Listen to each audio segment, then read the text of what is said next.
Happy Thursday, everybody. Josh here with On the Wrong Lead. Another episode of On the Wrong Lead Live, and we got a fun little card here. We're gonna be talking about. We're gonna talk about the Black Eyed Susan on tomorrow's Pimlico card, and then we got a bunch of stakes races on Saturday. We're gonna talk about. We got a couple pick fives. We got the pick six in there. We'll cover multitude of stuff, and we'll cover most of the 2-day all dirt pick five. But if you want more in-depth analysis on that, check out Drinking Champagne, where Andrew Champagne and I actually went ahead and we handicapped the all dirt pick five. That didn't include the Black Eyed Susan. I don't understand why. They come out with this nice 12% pick five wager, and they don't include probably one of the most wide open races on the weekend. I'm going to bring in complainer number one, Mr. Mark Capitan. Mark, you said it. I think you said it best. It seems like they do this every year. They do this every year. They card this. This is so stupidly carded. If you look at, and we'll get into this when we talk a little bit later, one of the best races on the Saturday card is race 8, and it's in no man's land. It's a race that falls between pick fives. I mean, it does fall into they have 5 pick fives or something. It falls into the middle of one of them, but it's not the front of the back of one, and it's not a feature race. And it just, every year they card this thing so stupidly, and it's just so frustrating to horse players who want to have good sequences. I respect Pimlico for going the low takeout route. Hey, they put out some real player-friendly low takeout wagers, and then they card it like a bunch of dumbasses. It's so frustrating. Just so frustrating. Mark, what tracks did you play today? Pimlico.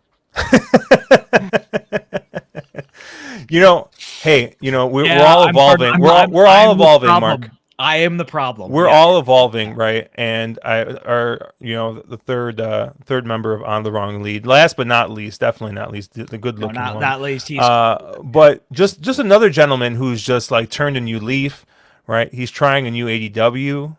Right, he's trying to do ADW, and he's said positive things about this ADW. No, there was a lot. I mean, there was, but now he's coming around, right? He's not drinking bourbon tonight, right? I mean, I don't know, man. Next thing you know, I don't know, man. He might, I don't know. He might get an EV. That's Caleb. A stretch. That is a stretch. All right, let's not get carried away now. Come on, Chevron's got to be doing something with electronic cars, right? Electric cars. They got to be doing some battery tech, right? Yeah, trying to get rid of them. What's up, Caleb? Wait. Wasn't your master's thesis on energy recapture, carbon recapture? It was on carbon capture for power plants. Yeah. Okay. Just checking. Yeah. Yes. Yeah. Man. No, not too much. Like I said, it's been busy. I feel like I've been saying that every stream for the past month, but it has been busy every stream for the past month. So I haven't looked at a race since last time we streamed until today. Glanced at a couple races. So nothing too crazy. I haven't watched a single race at Pimlico. From what I understand, Baltimore is somehow on fire and underwater at the same time right now. Yes. It's 90 degrees and pouring down rain. So y'all figure it out. But I mean, Preakness Day is always a day of racing, so here we are. Hey, and you got boots on the ground over there, so you'll be able to get us, let us know exactly what's going on in Baltimore weather-wise. So I'm sending her in with the turf stick and everything. Oh man, it's all right, man. I'm playing Charlestown over here, so I mean we're all making decisions. Oh yeah, Steven mentioning you're going to baseball games too. Yeah, and hitting parlays. Oh well, isn't that when we call it a baseball game? Didn't they lose 22-0 or something? Yeah, they lost 21-0. It was Okay. So is that really a game? Like, is it competitive? Isn't there some sort of asterisk there next to that? You know. Yeah, at one point in the game, like people like 2 sections down pulled out paper bags and put them on their head with eyes cut out. Oh So no. yeah, it was one of those. All right, last little bit of baseball talk. The two most important things when going to a baseball game, and I need to get your answers on this, Caleb. How was the hot dog? Hot dog was good. Okay. How much was the beer? $13.50. All right. Now, how big of a beer are we talking? It was 16. Oh, not even a 22 ounce. That's Not even Not like a 22. 22, 24. Like that's Yeah, was the it like 22s were like 16.50 or something like that. oh, okay. But like a isn't basic there beer a was like brewery 13. right in the stadium there? Like, don't they have their own brewery? I didn't see it, but I might have. Maybe I missed it. That was my first time there, so I don't know. Was it like a domestic cheap light beer, or was it like at least something tolerable? That was domestic cheap. I mean, it was a Coors Light. Ugh. It's Coors Field. Ugh, that is. You get a Blue Moon there. Coors owns Blue Moon. You do. You can right. get Coors Light, Banquet, Blue Moon, and they did have some, like I wouldn't call it craft, but more like different beer. I can't remember what it was though.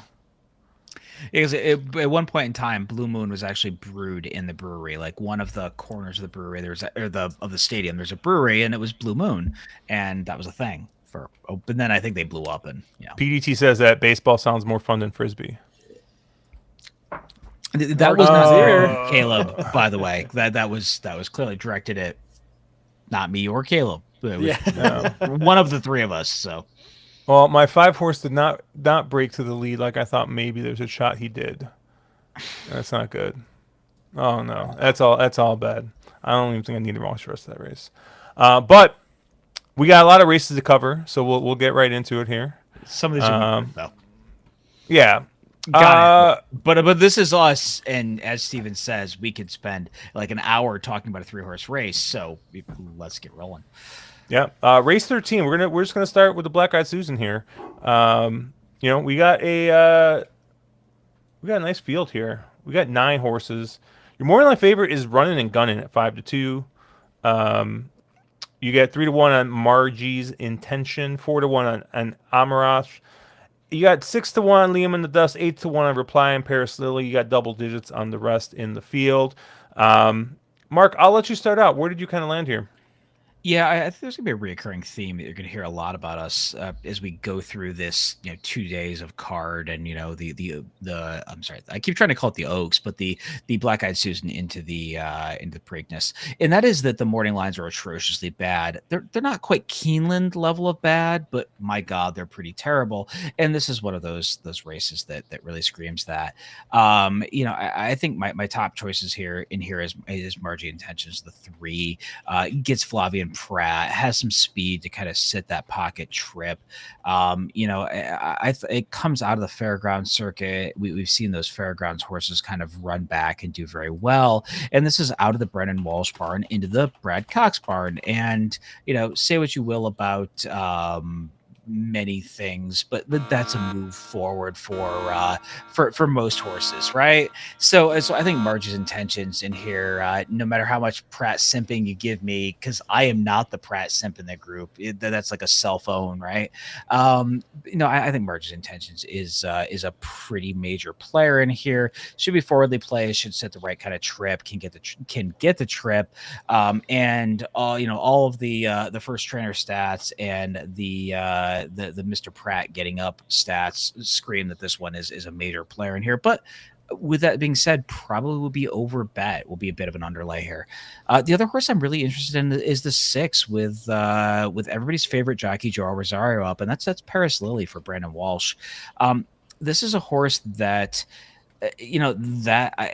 I think is taken a while for them to sort of figure out what they have. This is a horse that's basically taken a step forward every single start of her career. Out of City of Light, so this should not be a problem trip wise. And if you believe that figure in the last out race at Keeneland, where I know it's listed as sloppy, it wasn't that sloppy in that optional 125. With Joelle up, doesn't really need to take a major step forward to be an absolutely major player here. Every single race of the form cycle has improved a little bit, and I think Paris Lily is another one of these horses that kind of sits that could go to the lead, but doesn't need to go to the lead. Could also probably sit in that lead pack, and I think is a pretty major player in this spot. I had a couple other horses, but interesting to see how you guys looked at this race. I thought those two were kind of equal, but clearly the odds don't. The morning line odds at least don't say that they are. Caleb, I want to read your mind here. Go on. All right, with the 3 here. Yes. Yes, there it is. There we go.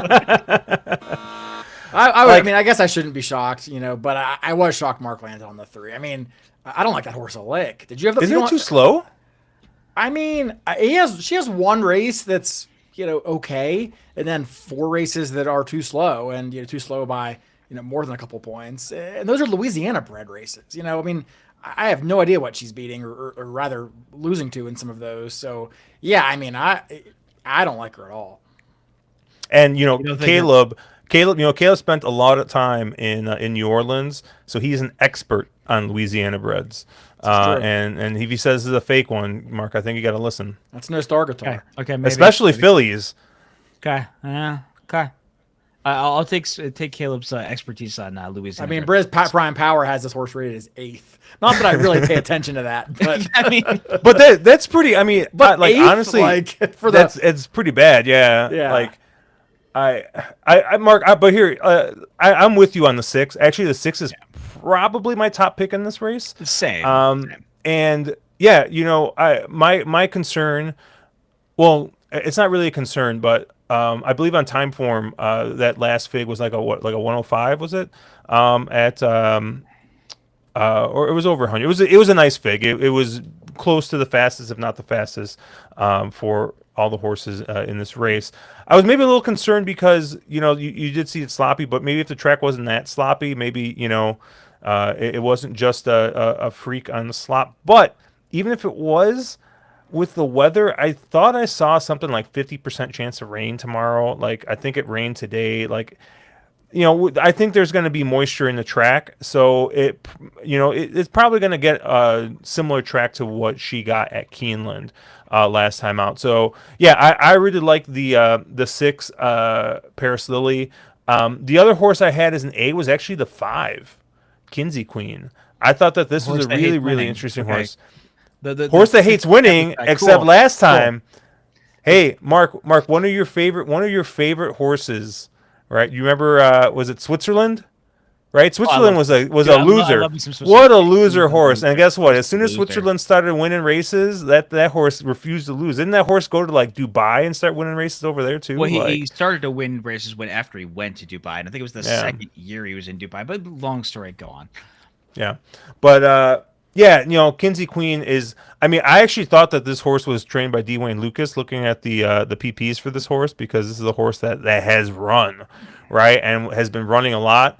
But I think is actually progressed, and I think that last race, showed a really, really nice progression. Was able to close into a somewhat moderate pace, right? That second fraction was pretty slow, especially for Oaklawn Park standards. So, is stepping up to in class here, but you're getting 10-1 here. So I think you're getting you're going to get your price here to see. So 5 and 6 are my A's. I have the 8 Amarth as a B, but Mark is sighing. I thought of the short prices. This was the horse that I kind of wanted, but Mark hates it. Caleb, where did you land? Yeah, I guess talking some of the horses you guys brought up. Kinsey Queen has good figures despite not winning a lot. But I don't know if anyone has any, real empirical data beyond just, anecdotal evidence of what it feels like. But it feels like Oaklawn horses have not shipped and ran well anywhere.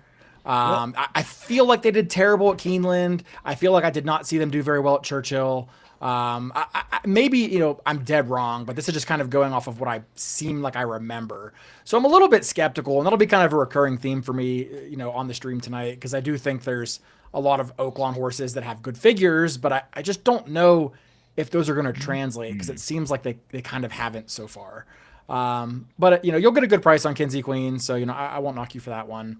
I'm aligned with Paris Lily. I think her and I'm surprised neither of you mentioned the one horse Liam in the Dust. I kind of think they're similar to me because I don't see very much speed in the race. I think it's very likely one of those two get the lead, and I want to have whichever one it is. I think with Liam in the Dust getting the jockey switch to Johnny Velasquez and then drawing the rail, she probably will be more aggressive than she was last time. Like you said, Josh, Paris Lily is not really a need to lead type, and Rosario gave a great ride last time, but oftentimes does not send these horses. So whichever one of those two gets the lead is who I want in this race, because I don't see a ton of speed. So I'll be using both of them, maybe preference to the 6, but I'll use the both. And I agree with PDT, though, in terms of my top pick here is the number 8, Amarth. Probably much to Mark's chagrin, but I just think that this horse is kind of the best horse in this race. Was coming in, not the most consistent sort, clearly needed her debut, rattled off 2 wins, didn't do too much running in the Intappable Stakes at Fairgrounds, but, didn't regress horribly either, just kind of caught a tougher field than she was ready for. And I thought she ran a real nice race in the Busher Invitational, 4 lengths clear of the 3rd place horse, and just missed to Drexel Hill, who came back to run a pretty huge 2nd in the Derby, actually. So I thought that was a good race. And then the Ashland, I just don't think she really, handled the track that day. The Keeneland, that was one of those days where there was a extremely strong speed bias. LaCara broke on top and just never looked back. That was a race where the front end relatively held together and a lot of horses kind of just ran in place. So I'm willing to forgive her a little bit of that effort. But either her last 2 though would be, good enough for her to certainly have something to say about this. I think with Saya's taking the mount here, probably keeps her close, probably has her sitting, 3rd or 4th, not too far off the pace here. And I kind of think that's where you want to be in this field. So I think Amarth is my top pick, and then I'll be using Paris Lily and Liam in the Dust, kind of under a secondary plays. Yeah, I liked Amarth a lot better until I looked at the horses that beat her in the Ashland. We saw LaCara kind of run flat in the Oaks, take charge Milady. It was fine. And I don't know what if Mohima's run back yet or done anything since, but I was maybe a little concerned, but maybe hearing about the way the track kind of was playing that day, and it was probably just didn't have a shot. I feel maybe a little bit better. The top 2 didn't come back to run great, but she did beat a horse in that race called Look Forward, who actually came back to win the 8 Bells with a real nice figure. Yep. And then the horse that ran last was actually a Wesley Ward runner who came back to win, but that was just recently, so there's no figure out yet. So kind of a mixed bag with that race, but one that I still think at 4-1 is fair value. Yeah, and I mean, obviously, I like Liam in the Dust. I just I have it as a B. I was kind of I don't know how to put it, but like, because I saw Paris Lily wired that race the last time out, I kind of felt weird using them both as A's, but I think you're right. I want one. I at least want one of these horses that's going to get on the lead. So it is going to be on a bunch of my tickets. I think it makes a ton of sense, and I think it makes sense what you were saying, right? This is a horse that's drawn inside now, gets Johnny V, right, and I think it's going to be more aggressive, and it's going to have to be more aggressive from that rail spot. So, Mark, you said you had a couple other horses you want to talk about. I don't. You guys have kind of talked about all of them. My thing with Liam in the Dust is this is a horse that's 1 for 7 lifetime and broke her maiden at debut and really hasn't repeated and gotten it done right. I don't think she's a bad horse, but by any means. But Pratt's been up a couple of times. Saya's been up a couple of times. It's not like she hasn't gotten the a very good rides from very competent jocks. It just seems like she's just maybe not that good, and I guess that's sort of my take here. And I look at Amarth, however you say the Eddie Keneally horse, the 8. She kind of feels like the kind of horse that Yeah, there we go. Hates getting her picture taken. And I think with Amarth, I just wonder, is this the kind of horse that sort of peaked it too, and it just really hasn't taken that step forward? And I know the Busher figure came back, a bit. Pretty stout. I just don't really trust that figure. I just kind of wonder, is that one of those Aqueduct figures that you look back and you go, oh, that's a juicy Aqueduct fig in the middle of March that doesn't really mean that much. It was a nice race. I realized who she was running against. I do like Drexel Hill as a horse, but I just kind of wonder, is that kind of a soft fig? I expected a step forward in the Ashland, or at least a repeat in the Ashland. It was kind of a step down. Just doesn't seem like she's taking that step forward, and she's going to take a lot of money. She's going to be every bit of that 4-1. Wouldn't shock me if she goes on it is her favorite, honestly, given this field. So I just thought there were other places to go here that provided a lot more value. I don't hate her by any means. I'm sure she's fine, but just it felt like there was a lot of other places to go in here. Anyone All have a right, shout clue out why to- the morning line favorite is the 4? No, not a freaking I clue. mean, that If horse might be somebody 7 could 8 to explain 1. but like I think I meant that was my lead in, right? Like there Yeah. were so many bad lines in both of these days, just atrocious. Like that horse should be 7 or 8 to 1. You're right. Yeah. You know what I kind of feel like, Caleb? I kind of feel like maybe the morning line maker just looked at the trainers and is like, It feels like it. Yeah. this is how I'm going to sign it, right? Because like, I think he did get it right with a couple other horses, right? Later, there's a couple of Brad Cox horses in other races, right? That he made the favorite. But I feel like if Cox and Pratt, like if that's who, like that's a trainer and that's a jock, it's like horses 3-1. 3-1 or less, like can't be Yeah. more than that, right? And it's like the horse could be like 20 points too slow, doesn't matter. But want to shout out Road Warrior. He's saying good evening, everyone. Stephen Fox is asking if someone said Lily. So he's still but not shouting that into Lily. the I mean, he's shouting into the into the void. the bit, yeah, the void. Thank you. And PDT says the Cox is 100% the favorite. I tend Yeah, to agree that with would him. make sense. Cox I is would see the and- 3 as the favorite. Yeah.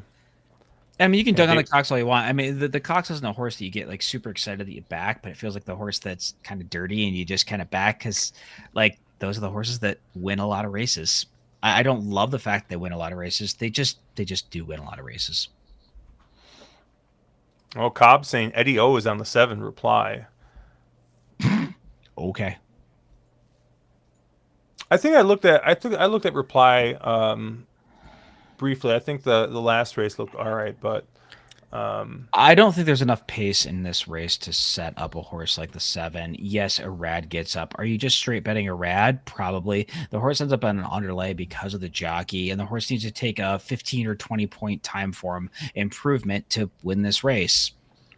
Okay, so the horse should be 12 or 15 to 1, not I don't like I mean, sure. I don't know. Like ugh.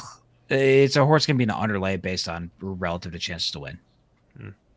Penn State Scott asking if Dan Illman's the morning line maker. I don't know who makes them. Dan Illman is like head of communications, Sure. so I don't think he's doing the morning line stuff. But yeah, I don't know. I always have a tough time with morning lines because like I always feel like, especially like for shots in, right? I'll try and give fair value sometimes, and like. Yep. I'm like, I think this horse should be 20 to 1, right? And the horse is like 50 to 1, and I'm like, yeah, I got no clue.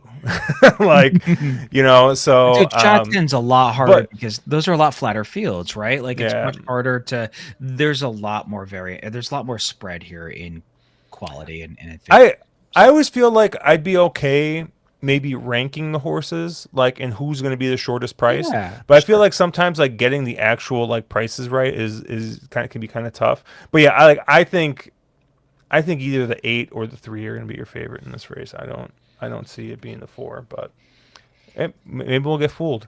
But I hear the undercard is really, really great tomorrow. I can't wait to look and play it. I haven't handicapped much of it yet, but we're gonna jump ahead to Saturday's card here, and when we're gonna start in race 7, the Gallarette, because Race Mark 7? said, yeah, isn't it the Gallarette? Isn't that the race you said is like the best race of the weekend? I love the Gallerat. I thought you were going to start in race 4, but go on. Oh, you want to start in race 4? We can start in race 4. I thought you were going to talk about the Maryland Sprint. I mean, the Maryland Sprint's not a super exciting race. So if you want to start in the Gallerat, I'm fine with that. All right. Well, yeah, we'll start with the Gallerat. I mean, you want to start with the Gallerat? Cool. Yeah, we'll start with the Gallerat. Race 7 here. We got a 9-horse field. And your morning line favorite in here is the 7, 3 Havanas. And then you get 3-1 on Way to Be Marie, 4-1 on Queen of the Mud, 5-1 on Sparkle Blue, 8-1 on Astaire, 6-1 on Dana's Beauty, 15-1 plus on the rest. I don't know about you guys, but 3 Havanas is shipping in, and is going to be your morning line favorite. This is a plus move for Christophe Clement, right? He's like 20% first time in the U.S. Brisbane has him at 15%, but I think DRF listed him as like 20% over the last like 2 or 3 years doing this. I had a hard time with this race because I feel like I'm going to use this horse, and I feel like once you look past this horse, all of the rest, like literally the rest of the field, I could not make heads or tails like a difference between them. Like I looked, Brisnett's got some separation. I looked at on Buyer Figs, and it's like they're all like running in like the high 80s. Like every single horse in this field is like running between like an 80 and like 88 or something like that. And I'm just like, I don't know. I couldn't really differentiate much, and it seems like DRF really, really likes this 7 shipping in. Obviously, it's a plus move for Christoph. I don't really know how this is going to fit in with the rest of the like sequences and stuff, but yeah, I'm going to use the 7, and I think like if I went any deeper, I would basically have to hit the all button. So I'm really curious if you guys were able to make much more separation outside of the 7. Mark, where did you land? Yeah, so I think 3 Havanas is an interesting sort of new face in a division. A bunch of these horses that it kind of fall into that category of either being, on paper at least, way too slow to win the race, or just sort of like, I don't know, very camera shy sort of types. And I sort of ended up on a stupid price in here, and that's the 3 Ocean Club. This horse should be kind of the speed of the speeds in here. Johnny V gets up. We've seen this a million times where Johnny V sort of breaks to the lead with a horse that and kind of sets that controlling pace type of setup, and nobody really presses him, and he kind of gets away with murder on the front end. And if you're a time form person, Ocean's Club is put off last 4 races: 117, 117, 117, 118. All 4 of those races are faster than anybody else in the field has ever run. So yes, the horse isn't a win machine, but she should get on the front end, and she can get this trip because she's done it before and has a win going this trip. And she arguably on paper is the fastest horse in the field, and I'm getting 15-1 in the morning line. I thought Ocean's Club to me was kind of a lone A in here, is how I have it sort of penned out. It's not finalized, but I thought there were some other horses in here that I thought were a little interesting. The 7 that Josh mentioned and 3 Havanas, but I also thought the 4 Charlene's Dream, who's 20-1 in the morning line, is for a 7 lifetime. It is a horse that has some space or has some speed to be involved early and gets Rispoli up. And I think Rispoli a little too early to be determined. Is he that kind of, like a Pratt, a jock that ships everywhere, just wins things everywhere? I don't think he's there yet, but Rispoli in California is a extremely talented turf jock. He's very, very good. He's somebody that I think he's a very trustworthy jock. And you've seen him now start to ship other places, be it Keeneland, be it Churchill, and win races on big days.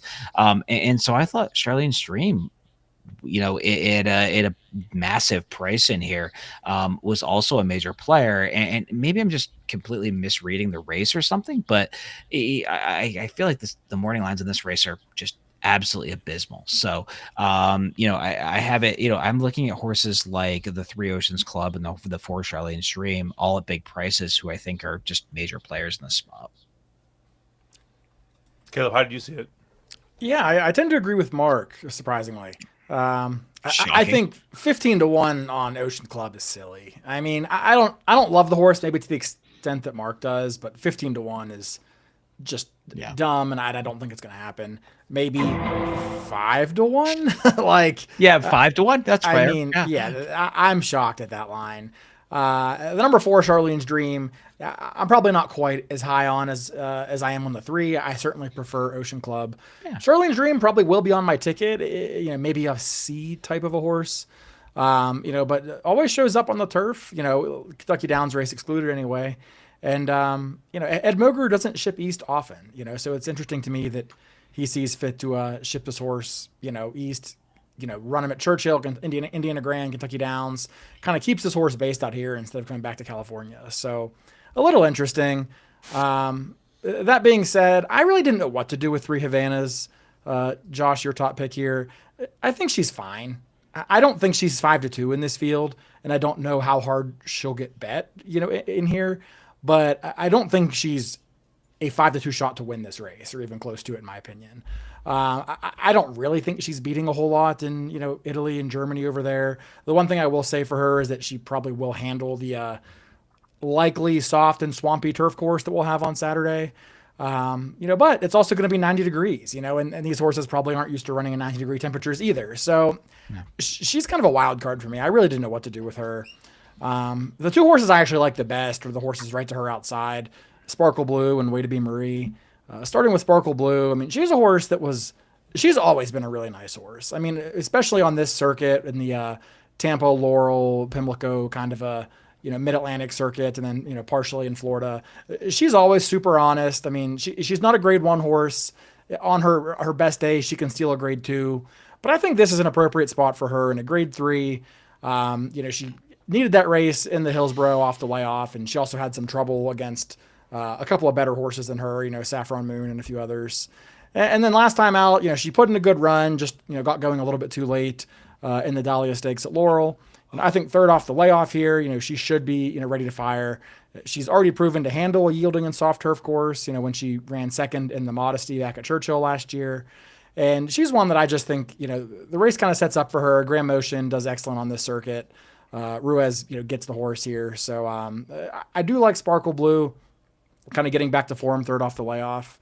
But Way to Be Marie is another one that I like in here, who on raw time form doesn't necessarily look fast enough to win this race. On other sets of figures, you're looking at Thoroughgraphs or even just the Brisnet figs. They do have her quite a bit faster, especially in those last couple of fairgrounds races. So, she's one in here that Rob Atras at some point in the past 3 years figured out how to be a turf trainer and all of a sudden does pretty good with turf horses. I don't understand when or how, but nevertheless, I mean, she's super consistent. I mean, looking at she's, essentially 8 for 10 in the trifecta on turf, has never missed the trifecta at this distance here. Just always kind of shows up, very versatile, very honest filly. Only a 4-year-old against a couple of older horses in here, so probably still do have some upside relative to some of the 5, 6, and 7-year-old mares in here. So she's one that I think again has also handled a softer turf course at Churchill back in that Edgewood, and I think is ready to kind of take a step forward here. So I like Sparkle Blue, Way to Be Marie. I don't know what to do with 3 Havanas, but this is a tough race for me. It's a race that I want a lot of coverage because I also like the 2 speed horses in Ocean Club and Charlene's Dream. Yeah, I mean, I honestly think that this is a spread race, but I just, like I said, I kind of feel like if I'm gonna pick a horse, I'll take the shipper. But honestly, if I don't know, we'll see, right? Because Caleb, you know how it goes, right? If on Friday I'm up $600-700, oh, I'm playing $144 pick 5, right? That's going to include all the horses, right? So we'll see what it looks like. Nick Seaver saying he's not playing Pimlico at all. He loses every year. He's finally boycotting. That's why he's in the chat. He's for sure not looking at Pimlico. I also, Chat, is he cooked? Chat, is Nick cooked? I think he's cooked.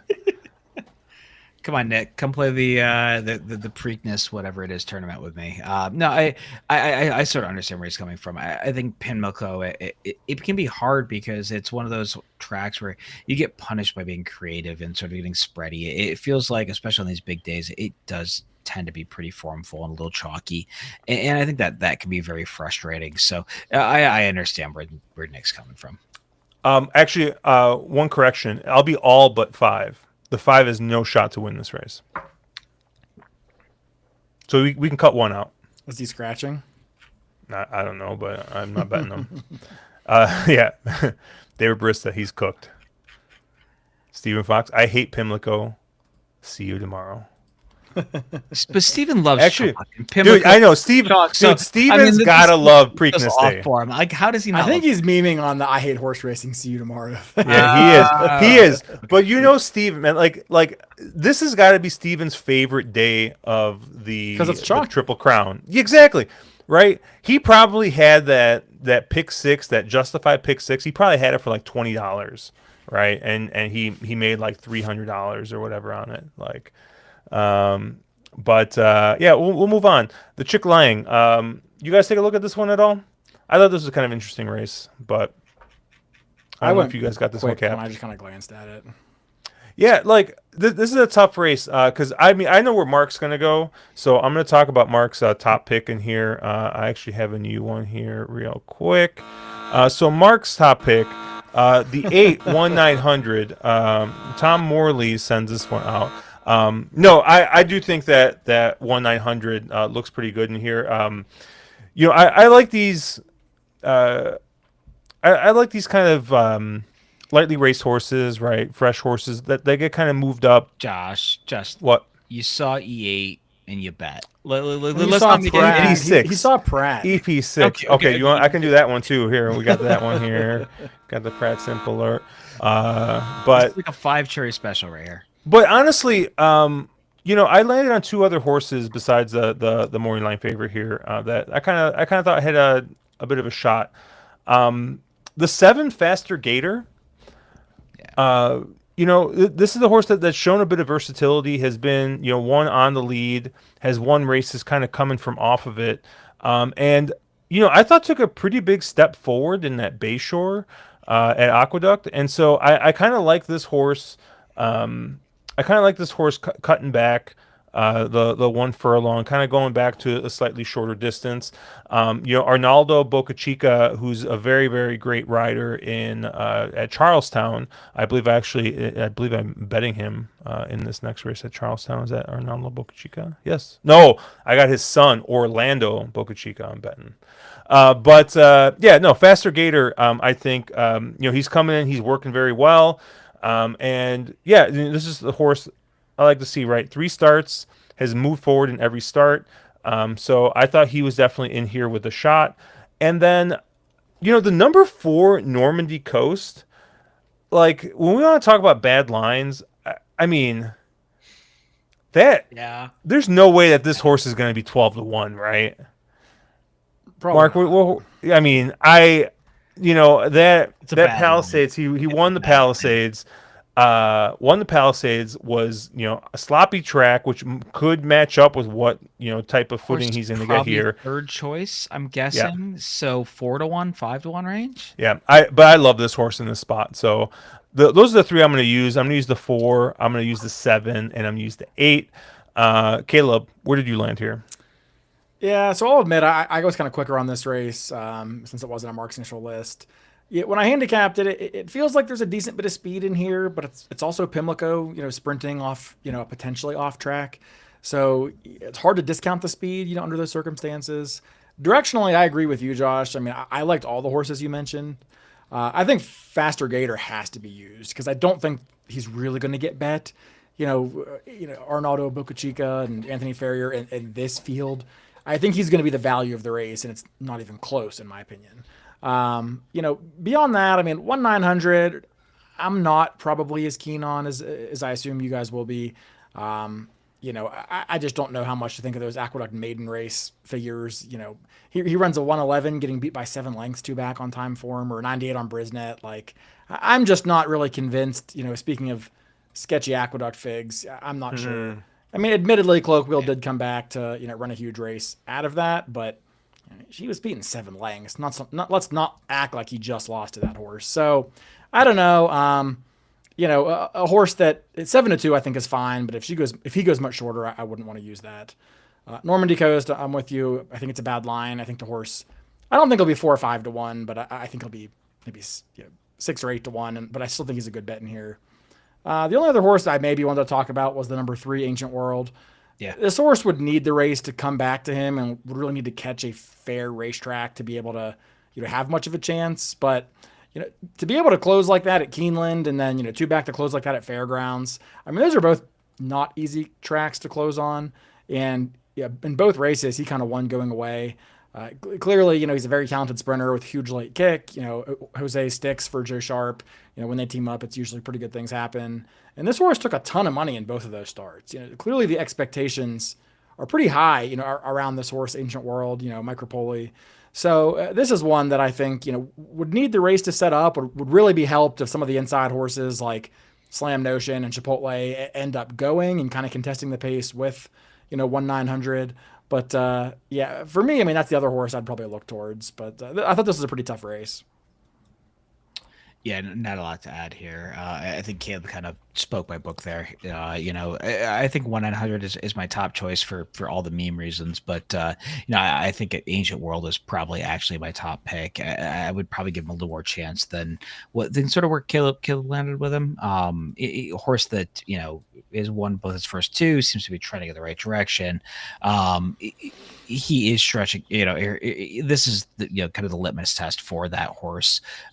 Clearly taking a step forward here. This is tougher coming than he's faced, but he's done real well in his first 2. Now, does he end up an underlay? Probably, based on both of his first 2 starts. So you have to figure out what's the right price for somebody like Ancient World. I think that's a bigger question. But I think if you can get 6-1 on him, I think he's extremely interesting. And to your point, Normandy Coast is just the worst, an abysmally bad line. So, yeah, because I think you cross the line through the Gotham, and I mean you got a completely different horse, right? And I just don't get it. Like it's clear he doesn't want to go a mile, right? And they're cutting him back to sprint. Like, I don't know. Oh, you run into this every year where you have these horses that they get Derby fever. They're trying to stretch their horses out. They realize they can't stretch out. They cut them back, and all of a sudden they realize, oh, we have a miler or a 7 furlong, 6 furlong horse. This horse just screams that that's what he is. And again, you just cross the line to that Gotham race, and if you're going to give me 12-1, I'm all about that. Yeah, and maybe one more horse to touch on quickly. I would never bet this horse at 9-2, but I think you're going to get 10-1. So the number 9, Perfect Force, and I know I kind of dunked on some of the Oaklawn form earlier, and I still kind of think that's true. But to take an angle, I think Josh talked about last weekend for somebody. If you throw out the 2-turn races, the form looks a lot better. Throw out the route races, if not 2 turns, like the Pat Day Mile. Throw it out. The horse blew the break and then ran in place essentially. Throw out the Hot Springs. That's a 2-turn mile at Oaklawn. Throw out the the mile at Churchill and the 2 turns at Keeneland. And other than that, I mean, the horse has been right there in every start. Actually rattled off 2 pretty nice sprint wins at Oaklawn, including in the Hot Springs. An optional 200, and then ran 3rd in the Hot Springs to Clever Again and Gaming, who I assume will do a lot of talking about in the Preakness itself. So this is a horse that I can't bet this horse at 9-2, but I think you'll get probably 8 or 10-1, and would be interested at that price. Was there anyone else you want to talk about, Mark? The only other horse would be the 11 that's in here, Retribution. Sure DeVoe. I realize Jose gets off to ride another one in here, but you're getting his brother, who, and I've heard he's kind of okay at riding horses and such. And I thought this is another one of these horses that hasn't done a ton wrong. I mean, Figs came back, that gunmetal race. I mean, we know gunmetal is pretty damn talented. And this horse seems to have every opportunity to step forward here. Keelan, Figs have come back good. Those races have come back pretty strong. I thought somebody like Retribution was the other kind of horse that could take that step forward that I thought was interesting in this race. Yeah, and I see Nick Seaver saying a 2-day dirt pick 5 looking pretty good. Nick, if you've listened to the latest episode of Drank and Champagne, we covered it, and I believe the Chick Lang is part of it. So, yeah, definitely check that out. But what's not part of it? The Black Eyed Susan. I have no idea why. Oh, Pimlico. Race 9, the Jim McKay Turf Sprint, 5 furlongs on the turf. And we got a field of 9 here. Coppola at 2-1 is your morning line favorite. 5-2 on No Nate Hudson. 4-1 on Determined Kingdom. 5-1 on Fort Harp. 8-1 on Mattingly. Double digits on the rest. Caleb, I'll let you go first here. Where did you kind of land? Yeah, so I don't like any of the short prices in this race. And I can see that one of the horses I like is not going to be 10-1, and that's the number 4 Witty. You're not going to get that price on that horse. But I don't think he's going to be the favorite. I genuinely could see him being like 3-1 or 7-2. So I don't think he's going to be very long. I guess it's my turn to get the Pratt Simpler. But I just wanted a closer in here. I wanted a closer that, I know can handle some mushy turf. And this was the kind of horse that fit the bill. Has anybody ever seen Caleb and Chase in the same room at the same time? Just asking, It has happened. It's been rare lately though. But yeah, I mean, I wanted a closer for mushy turf, and this horse just kind of fits. Super consistent, 20 or 30 times in the exacta. A win into second place from 2 starts here at Pimlico. Had a bit of a brutal break last time out and just got shuffled to the very back of the pack. Was flying late, but kind of ran at a racetrack at that Laurel Stakes race. That was also his first start in about 5 months, so has every right to improve second off the layoff here. I assume most, if not all of us, are going to be on Witty, so I don't want to spend a ton of time talking about him, but he would be my top pick in here. The only other horse I really liked was the number 8, Mattingly. And this is a horse that, depending on the figures that you're drawing from, you can probably have a few different opinions in here. But on time form, this horse is a fringe player based off of that last race. But if you look at, Thoroughgraph, for example, that last race came back extremely fast. Was by far a standout figure in this field. Brisnet also has that figure, respectably fast at a 95. So, you win a turf sprint by 3 1/4 lengths. I mean, that's a blowout in a turf sprint. So I think it remains to be seen how the horse will handle softer turf coming out of that concrete turf at Gulfstream. The one time he caught a more moderate turf course at Keeneland, he ran fine. Finished 5th in the Palisades in a 12-horse field, but that was over a year ago. So I like the fact Paco ships in for this mount. I think he can keep the horse a little bit closer than some of those deep one-run closers that he's or one-run closing running style that he's demonstrated in a few of those races, which is a little peculiar. But yeah, I like Mattingly as well. Not as much as Witty, but perhaps is the one with more upside. Is just a 4-year-old now, and still on the improve, coming off of a pretty nice race last out at Gulfstream. So those are the 2 that I really liked. I didn't like the cheap speeds. I didn't like Coppola. No Nate Hudson doesn't do much for me. So I'm a little bit curious where you guys landed. I hate how much I agree with Caleb in this race. It always bothers me that this happens, but I think there are a few horses like Coppola. Like I think we talked about this. There was a Derby undercard race where there's one of these horses that loved 5 furlongs but couldn't quite get 5.5. I don't remember what that horse's name was, but he did what he does and he stopped at 5 furlongs and then he got nailed by the Ben Curtis horse, which I can't think of the name of that horse, but these horses happen. My concern with Coppola is his last 2 races have just not been great, and I really wonder if the going 5 to 6, he just isn't the same horse that he was last year, where he was, in his 5.5 furlong races that he lost, he was much more competitive.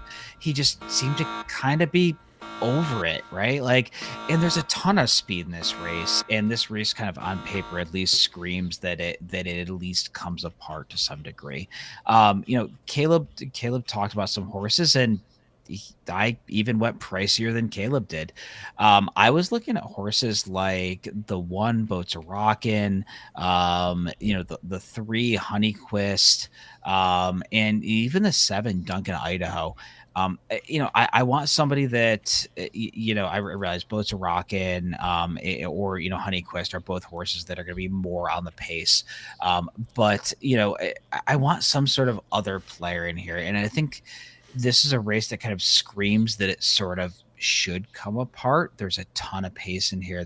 And for even a 5 furlong race, there's just a ton of pace. But where do I go? And I didn't feel like I was super confident in any of the horses that were coming from out of it. And I understand where you're going with Whitty. Like, Whitty is the logical closer, but Whitty just kind of feels like a bit of a plotter, and Whitty just doesn't really kind of win races ever, at least not recently. So I want to go other places. I want to try to find that price, and I just don't really know where to go. And I just, of all the race on the sequence, this is the one that I had the least confidence in. Yeah, I kind of, I think, agree and disagree with Caleb. Mattingly's my top pick in this race. Yeah, that last race looks really, really good. And I'm hoping, the jock change to Paco. And, I think Paco's actually ridden this horse, pretty well. You kind of look at the races that Paco's been aboard, specifically the turf sprints. They look pretty good. They match up pretty well on, like you said, Caleb, time form has him kind of as a player with those turf sprint numbers. Brisnet really, really likes the turf sprints.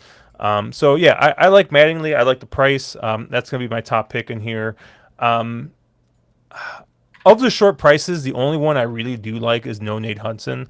I don't want anything to do with Coppola. I mean, this is just like the worst type of short price to take. This is a horse that's completely off form, right? Has got two just absolute clunkers the last two out, Well, and is a horse that's coming back in off 12 days rest, right, or 13 days rest. I mean, I didn't see anything in that last race that makes me think, oh yeah, let's run him back in 2 weeks, and I'm sure he'll be fine. Especially because, like I said, we're probably gonna have some cut in the ground, and if you kind of look at him, he's done his best running, I think, on firm going. He had those couple wins in a row, and then now he gets good ground, and he seemed to kind of fold up both those last times. So I don't want anything to do with Coppola here, or Coppola. I do think No Nate Hudson is a player in this race. I kind of thought that last time at Keeneland that he was going to kind of need one, but he proved me wrong. He set off the pace, and he won that one by half a length.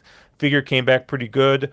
I honestly expect him to kind of take a slight step forward from that last figure, and if he does, I think he's going to be a major player in here. Wesley Ward is great second off the layoff. He's great at these listed stakes races. Like, I really like No Nate Hudson in this spot. I hope Coppola takes a bunch of money, and I get 5-2 on No Nate Hudson, but I'm gonna guess that No Nate Hudson's probably gonna end up being your favorite in this race. But those are gonna be the only two horses I use. I'm gonna just use the 2, and I'm gonna use the 8 Mattingly in this spot. Are you bothered at all by the jockey selection for No Nate Hudson? I can't. I mean, looking at He just won the Derby. I don't think he's What are you bad, talking but about? it just. I mean, it's weird that Junior rides for Ward, right? I mean, time form says they're 5 for 8, which is crazy good. I don't know what the time period is on that stat, but like, I can't remember a single horse of Wesley Ward's that Junior Alvarado rides. I mean, is he just getting different mounts now that he won the Derby, or like it just feels very peculiar, especially because Pratt is in here. We know Johnny V's in town. We know Irad's in town. Guys that Wesley would more routinely go towards. The fact that it was Junior felt kind of strange to me. I was actually going to ask, is Frankie in town? But it looks like he's not. So yeah, I don't know. Maybe it's just like he had no one else because like yeah, like you said, like Irad rides for him. Jose has ridden for him a couple times. Like so there are jocks that he uses. I did think it was a little weird, but I don't know. Maybe he's just getting a little derby bump. I don't know. What do you think, Mark? You're a bigger jock guy than I am. So I am. I don't know why Junior's up on that horse. It makes no sense beyond. Look, I have a really hard time getting to Nene Hudson because on everything I look at, the horse just isn't fast enough. Like the horse is going to be your second choice. Josh is saying favorite. I mean, maybe I don't. Whatever. I'd be shocked if the horse is your favorite, but maybe. And I just don't think the horse is fast enough. I just don't get it. Like I think that horse is fourth or fifth choice given on what they've actually done on track, but the Ward factor, and I think the time when Wes Ward won everything, there was a period of time where Wes Ward was just winning everything. That was 4 or 5 years ago, and I don't think that's the world we're in anymore. And yes, Wes does get his wins, but this does not feel like that spot. Caleb, what was Mark's favorite horse? The one that ran like twice a year. Golden Bound Pal. for Was it Nowhere. Golden Pal? Bound for Oh, Nowhere. Bound for Bound for Nowhere. Nowhere. Thank you. Yeah. Bound for Nowhere. All right, Mark is still That's where grieving. you're going, Josh. You're good. Bound for Nowhere. Okay. Dude. So Cobb saying my guy Pat getting alerted every race. Dude, Cobb asked if I record in a garage earlier. He Well, says dude, my background looks like a Yeah. garage. Your background doesn't do you any favors. Yeah. And I'm like, dude, it's board games on one side and storage on the other. Like, I'm sorry. Like, we live in a tiny condo. Like, Mark has seen our place, right? We, like, don't It's have small. room, a ton It's of not a room. big Like, place. It is a small place. Yep. How have you seen his Stuff place? in a How have small I seen his place? place? yeah, Mark came by for a couple hours before his flight. For my flight. Oh, was that from the Hawthorne thing? Yeah, the Frisbee. No, the Frisbee stuff. Frisbee. Oh, I Playing don't Frisbee. care. Oh, Colin in the Colin's house is saying, Colin? what's up? Here we go. What's up, Colin? David Barista saying only the price horses button. So we're gonna have to get a new button here for Caleb, where it's bombs only. Anything else in this race? It's a tough race, man. This is a really hard race, at least for me. It is a tough because if you go off of time form, you land one way. If you go off of clash, you land another way. Yep. If you go off of Thurgraph or Brisnet, you land another way. Your traditional handicapping angles don't agree in this race. Agreed. Pace Completely might agreed. point you to the 4. Time form could point you to the 1 at 20-1, whereas Thurgraph Yeah. points you to the 8. So it's a difficult race when multiple sources disagree this aggressively. So yeah, I agree with you, Mark. Yeah, you know what's funny is, did any of us talk about the 5, Determined Kingdom, who I think is like the second choice on the morning line or third choice on the morning line? I have that horse nowhere, but I don't looked have at this him horse for anywhere. a long time because the late 24 version of this horse would be a handful in here, probably a favorite or close to it. But that last race was bad. Maybe he needs one, but when I see a bad race that's also accompanied with a barn switch, I get real nervous. This horse also has run kind of 2 stinkers at Pimlico in his 2 tries here. Granted, it's been a long time, but 4-1 is not the price for me. Give me 8 or 10-1, and maybe I'll consider it. yeah, my other issue is I know Caleb talks about this a lot. There's certain distances where there's a big difference between horses, and there's a big difference between a 5 furlong horse and a 5.5 furlong horse. And this just feels like a horse that wants a little longer. His 5 furlong races, the differences between those and the 5.5 furlong races are really big, and this is the kind of horse that I'm kind of okay with beating me going this trip. I see Trust the Prophets in the chat saying good luck in the Preakness. Hopefully that's El Hombre, and I hope you're doing all right, El Hombre. All right. I don't need you leaving, going to the garage or doing, maybe turning the car on like you were last time we were streaming, right? We were in a dark place that time. We weren't getting any winners home, but I hope you're doing better. Cobb saying Nene Hudson's Machado's only turf win in like 36 tries this season. Woof. That's a lot of things, but yeah. Yeah. All right, let's keep rolling here. The Sir Barton. We're going to be going 1.16 miles for 3-year-olds. This is the Preakness Junior, right? For horses not good enough to run in the Preakness, apparently. You think this is the worst race than what's the race? Is it the Curlin that always like cannibalizes the Jim Dandy, right? Am I getting It these verses right? cannibalizes the Travers, right? I mean, because it's the same thing as the Jim Dandy. So yeah, I guess you could say it cannibalizes the Jim Dandy. Because it's like the Yeah. same weekend, isn't it? Isn't it like the day before It's or like the something? weekend before or the day before the Jim Dandy. Yeah. Yeah, it's like real stupid. But yeah, the Sir Barton here, we're gonna be going to mile on 16th. This one is also part of the all dirt pick 5, the 2-day pick 5. And your morning line favorite is Invictus at 9-5. 5-2 on Crudo, 4-1 on him, 6-1 on Just a Fair Shake, 8-1 on Authentic Gallop, double digits on everybody else. Colin doing the Lord's work and keeping El Hombre on the straight and narrow. Shout out to Colin. Thankless. You know what's funny is I think when we were at Breeders' Cup, I had like 4 or 5 Del Margaritas at the time, and I was like walking up the stairs, and for some in like one of those like weird like Del Mar's got those like weird like staircases that like yeah yeah weird, like it's just like weird yeah so concrete cavern thing. I was like in like one of those staircases watching their live stream. And I sent the picture to Colin of me with like a Del Margarita just sitting in the staircase watching his live stream. So, but I thought, I thought the 6 Invictus looked pretty good in here. But Mark, the Dam, Serengeti Empress, a horse near and dear to both of our hearts. She's kind of okay. I've heard rumors. Yeah. Of her Now, being okay. Yeah. Now listen to me, right? So the reason why I couldn't go just single this horse is right. The Dam. You made a lot of money. Yeah. Off her mouth. Okay. But what was Serengeti's Empress's one problem? What was her one issue? She had one speed. No. She kept bleeding. She kept bleeding. Right. That too. Now remember back when she was running. Lasix was still allowed in that. So she was bleeding through Lasix, right? I look at this horse. I see 2 starts. I see a real poor start. And then I see Chase 3 too wide, tired. No Lasix. All of a sudden, they give this horse Lasix. Chase 3 and cleared.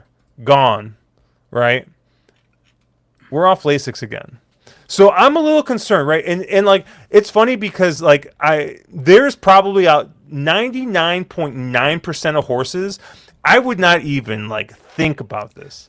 But because I know Serengeti Empress had a bleeding problem, and now this horse is coming off Lasix, I'm a little concerned, right? I think that this is right. Like maybe this could just be, hey, this horse needed a couple starts, and hey, we're gonna stretch this horse out. Let's see what happens. I still have this horse as an A, but I can't just go put all my money on that horse and just go for it. So I Josh, do have. If you're right about this, this will be the greatest call we've ever had on our stream. I mean, am I just going? Am I just? I mean, maybe I'm just like going like way too like trying to get like all the like going all Charlie over here, but Just a Fair Shake is my lone B in here. Obviously ran second in kind of what used to be the local prep for the Preakness in Federico. I forget what it is. Tesoro or whatever. Yeah. Tesoro? I thought it was Tesoro, but that's the tequila I like to drink. So I don't think that's right. Tessio. But Tessio, thank you. I think this is, like I said, like I talk about this all the time with 3-year-old horses, with young horses not allowed to start.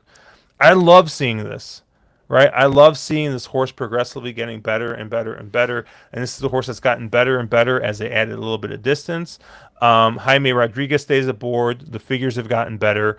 And this is a horse that's going to be sitting just off a pace. And this is a race that I think, you got Mr. Bogan here who's going to be showing some pace. You got Bear Claw Necklace who's going to be showing pace. You got Crudo who's going to be showing pace. And you look at this race, this is a lone presser type.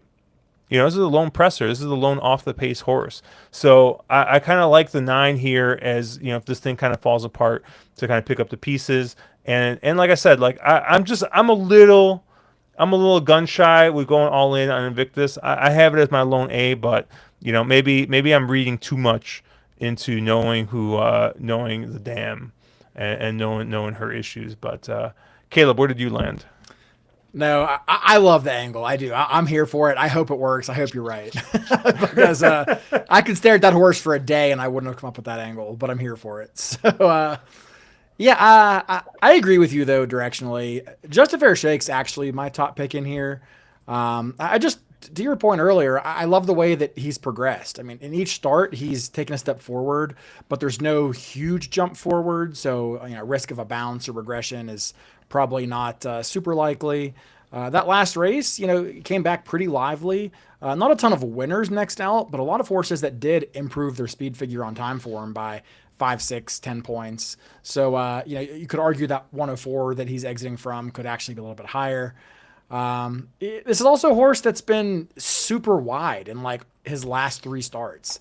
And granted, he did kind of draw the parking lot here again, but there's a lot of horses in here that seem like they kind of need to go. So I don't expect him to be super wide here, as I imagine he can let a lot of the speed that's all to his inside go. And then, Jaime Rodriguez has, plenty of time to sort of pick his spot and get in, try to save a little ground, get over to the 2-path or 3-path maybe. And this is a horse that I just, is trending the right direction and has a little more foundation than some of the more flashy horses in here.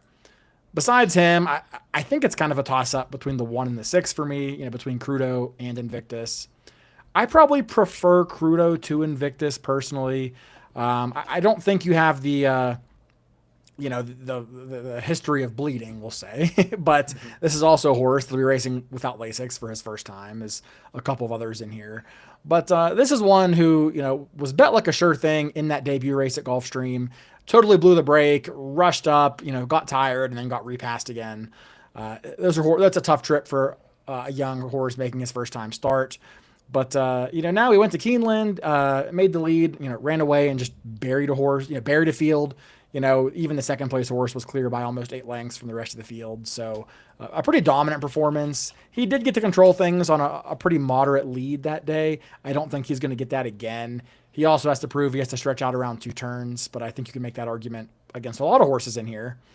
And I just thought it was kind of curious that, Todd Pletcher, a guy that doesn't normally run his horses back all that quickly, runs this horse, at Keeneland on April 19th, then ships him to Saratoga where he fires a bull at work and then sees fit to ship him down to Maryland, for a stakes race. I'm sure he could have found a reasonable, optional claimer for this horse to run at Backwaduct, or even waited for, Saratoga for the Belmont undercard, maybe to find something there.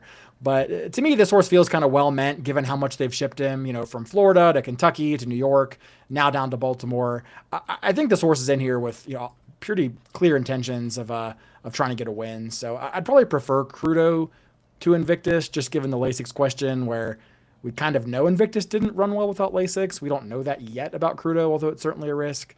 But they're definitely kind of similar to me. But, it's like I said, Just a Fair Shake will be my top selection. I'll use 1 and 6 pretty much equally after that.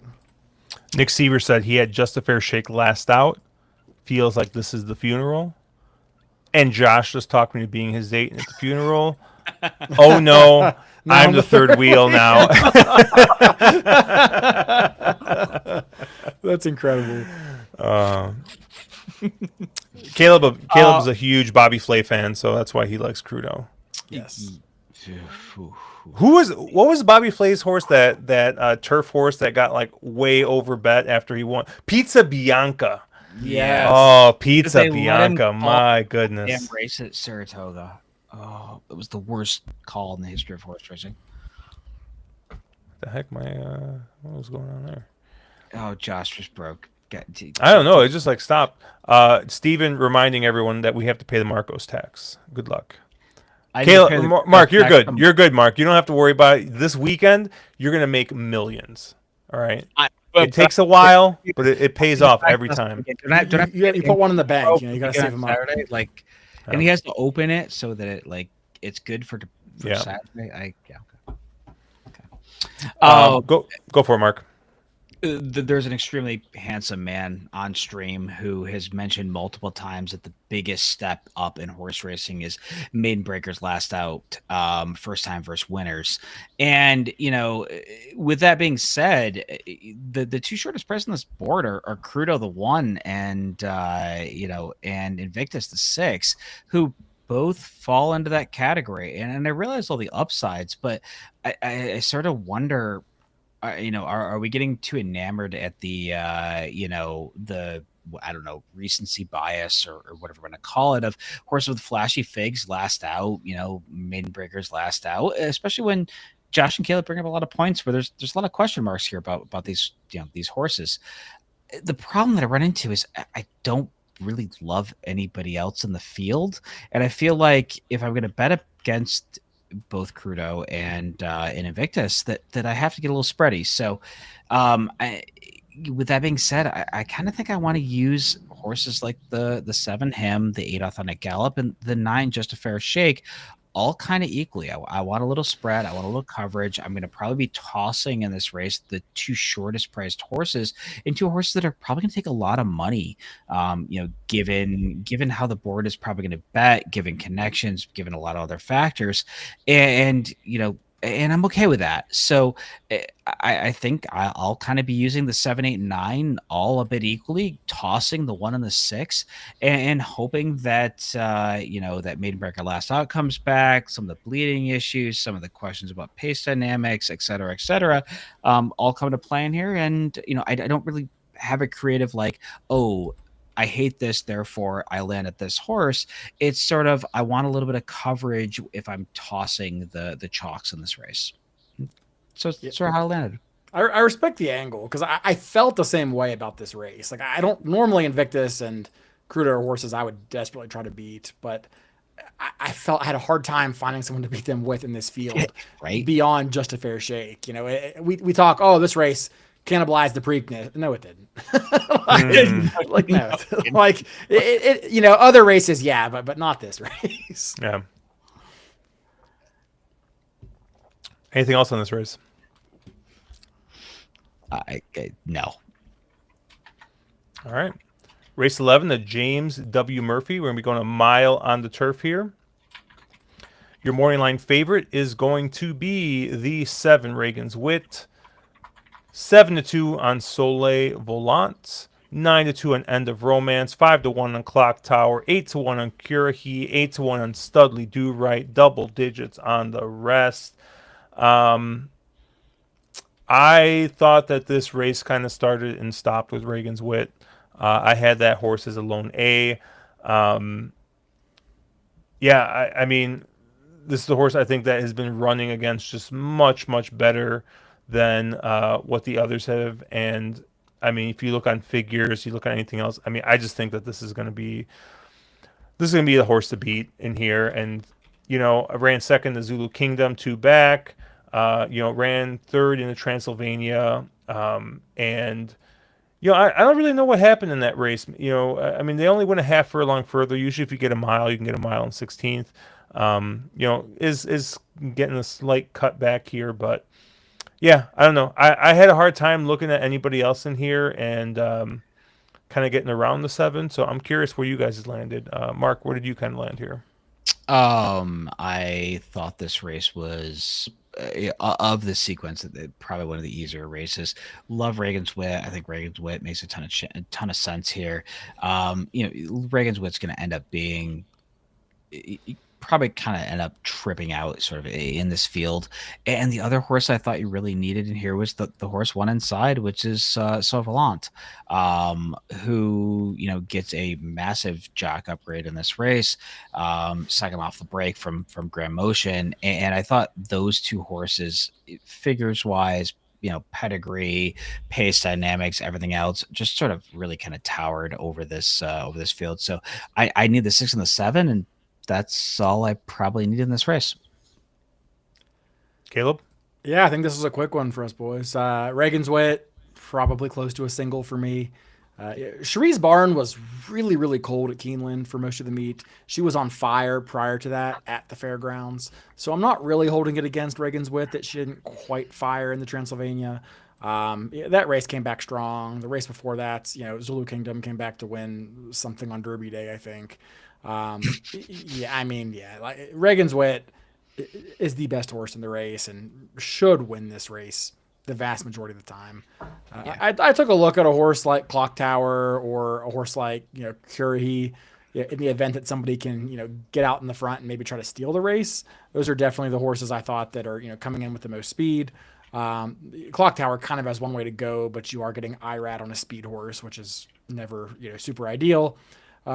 Curie has had some success rating, but you're getting the blinkers on with Saya's up. So it's hard to imagine that rating is going to be the plan there. So I think they kind of cancel each other out, but if one scratches, I would certainly use the other one. But with both of them being in, I think they kind of duel each other into submission, and I think Reagan's Wit will be hard to hold off. David Barista asking if no rider is a good rider. I wonder if Studley Do Right isn't just entered here in case it comes off. I think he's a secret MTO. Yeah. All right, race 12, the dinner party. Mile and the eighth on the turf, and we got a nice field of 13 in here. Your morning line favorite is Tricari at 5-2. You get 9-2 on Balnikov, 5-1 on Fort Washington, 8-1 on Neat, 8-1 on Signator, double digits on the rest. Looks like a wide open race here. Caleb, where did you land? Yeah, it's a good race. I think it's a difficult race. I love Fort Washington in this race. That's definitely my top pick. I think this is a horse that kind of had some bad luck for an extended period of time, but always runs a big race. I don't know who makes the time form figs for Florida, but that Canadian turf figure is garbage. It should be faster. All the horses to exit that race have improved. I mean, Irish Aces exited that race to come back and win and improve his figure as well. So I think this horse is going to run a low 120s time form. That's pretty much what he does. On Thorograph, he's even better. He's kind of a standout in this field, given the fact that he tends to get a lot of wide trips, given he doesn't have much early speed. But I do think this is a horse that, getting to a mile and an eighth, is always kind of coming on late and occasionally just getting going a little too late. But he finally gets away from Gulfstream, where it's super tough to close, and gets to a track where I think it'll play more to his strengths. You got the French breeding on the bottom of the pedigree, so I'm assuming he'll handle any moisture and any cut in the ground. So I really like Fort Washington, but I do think there's a lot of horses in here at decent prices that you can make an argument for. I won't speak at length at all of them, but I'll just talk about perhaps one more, since I already mentioned him, which is the 9 Irish Aces. I feel like 10-1 is kind of a silly price on this horse as well. This is a horse that can be a little more tactical than Fort Washington. He wired a field at Keeneland last time out.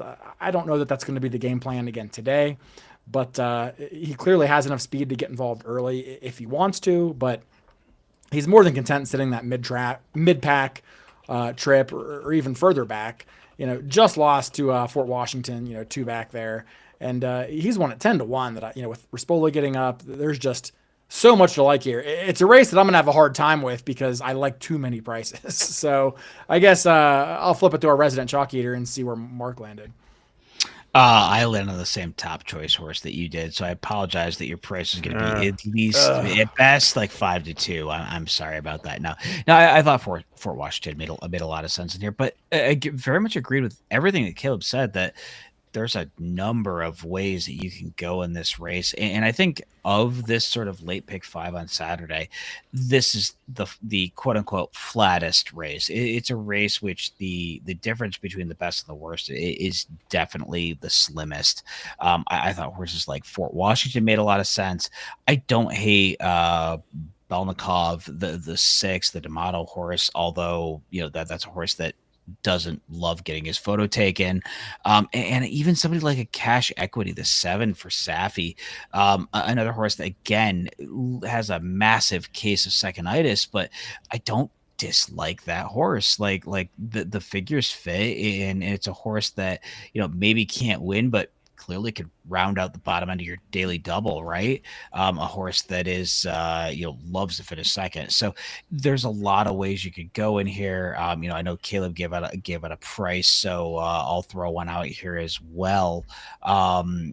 I thought the 5 Abramar, the Safi Joseph horse, that ships up, gets Jose Ortiz up. We know that Safi, when he puts Jose up, is very live, second off the layoff here, probably getting back to the proper distance. A horse with some tactical speed that can be, that can be forwardly placed or on the lead if they need to be. And I wouldn't be shocked if this one puts up a career top here and runs a huge race. I don't know if the horse can necessarily win, but a horse that could definitely hit your exact or a trifecta at 20-1. So I thought that you could go 6 or 8 deep here and not feel like you have enough coverage. This is a really, really, really tough race. Yeah, I don't think I need to talk too much more. You guys kind of mentioned the 2 horses as my top picks. The 10, Fort Washington. So if the 3 of us are on the horse, this is clearly going to be a real short price. Irish Aces. I love Irish Aces in this spot, right? I think I love the bounce back from that Canadian turf. I mean, horse came back and went wire to wire. Very, very versatile type horse, right? Has been able to win on the lead, has been able to come from off of it. Gets Rispoli aboard, who rides very, very well on the turf. The only other horse that you guys didn't talk about that I'm going to use the 8 Crystal Quest. I thought was another one that was pretty interesting here. 4-year-old, first time out as a 4-year-old, won the Turf Classic, which is a state-bred, Florida-bred stakes race at a pretty decent price. But like I said, I've talked about this so much already. I mean, just look at the way this horse has progressed. This is a horse that seems to have been getting better and better and better as his horse has been able to run. And second start as a 4-year-old here, horse has been working very, very well. So I think this is the horse that's going to be coming into this race primed. Gets Paco Lopez aboard, which, maybe is a little bit concerning because he tends to be a little bit more aggressive. But I do think I like this horse kind of coming from off the pace. So yeah, those are kind of the 3 horses I'm going to use. I'm going to use the 8, I'm going to use the 9, and I'm going to use the 10. I did see in the chat there's a lot of love for this 1 horse. I see David Barista. He just put 1 horse. He didn't even add any comment. He's just like 1 horse. Yeah, done. Confident right? man. Colin, he likes the 1 and the 4 as prices. He loves that Saez is getting the board on the 1. The 1 horse obviously being Divin Propos. Colin also likes the 4 Neat. He says Neat had the most trouble he's ever seen in a race in his last race. What do you guys think? You guys give the 1 and the 4 a look at all? I love the 1. Divine Purpose is probably my 3rd or 4th choice in here. Cut back to what's an actually appropriate distance. You're getting Louis up, a horse that is the quintessential, I don't know, 1-run closer sort of type, kind of out the back. But this horse has gotten it done at these trips, and I think they've tried to stretch this horse out, thinking that the run style benefits the longer distance. And I think just certain horses they have their trip, and I think they've tried to stretch this one out too far. I realized that last out, marathon race out at Santa Anita was going much further and looks nice, but I really think that the cut back to a more reasonable distance is more interesting. So I thought Divine Purpose was a pretty interesting player in here. Yeah, I'll take the opposite side of that. I think they're both interesting, but I would much prefer the 4 Neat. I agree with Colin. The horse had a nightmare trip last out. Again, Rob Atras can train turf horses all of a sudden. Who knew? But yeah, I mean, what was really, really good as a 3-year-old, including in the 3 races that he had, over the, yielding and good turf, he had 2 wins. So I think that's going to really benefit him in a race like this. Divine Propos, he's fine. I just think it's a lot to ask a horse to ship from California to Maryland and then, cut back from 1.5 miles to 1.125 miles, which there's a lot going on there. Rispoli's ridden the horse twice, is typically one of Phil D'Amato's first calls. He ends up on Irish Aces, who he's never ridden before. Saez, who, takes them out there. It was not a downgrade necessarily, but it's a peculiar situation for me. I'm not against the horse, but I'm probably not as high on him as others. I guess as someone else mentioned, I think Dave Batista, that we probably had to, talk about the 13 a little bit, right? This is your morning line favorite, and I have no real beef with Tricari, but I do kind of think that's a tough post, and Yeah. for there's reasons you think you can beat this horse, but there's no real reason I think this horse can't win either. So I didn't know what really to do with Tricari, but what did you guys think? I mean, you haven't talked about him, so I assume you don't think too highly of him.